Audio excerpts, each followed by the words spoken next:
Ma'am, ano pong pangalan nyo? Kung okay lang po. Melody po. Melody, ano pong apelyido ma'am? Valdez po. Valdez. Opo. Melody Valdez. Opo.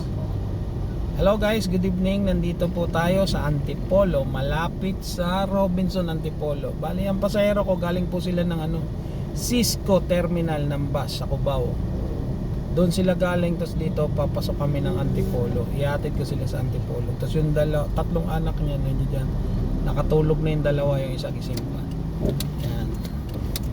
Bali, eto na, malapit-lapit na rin kami. Natsaga namin yung grabing traffic. Pero sabi ko nga, ang traffic kasama na sa anak buhay yan. Kaya tsaga-tsaga lang. Yan na, malapit na kami. Ano na lang, 3.2 kilometer, 13 minutes o 10 minutes, ganun. Okay guys, to yung daloy ng traffic. Kanina pa yan, pero sabi ko nga, tsaga-tsaga lang. Okay, tutuling ko na. Thank you.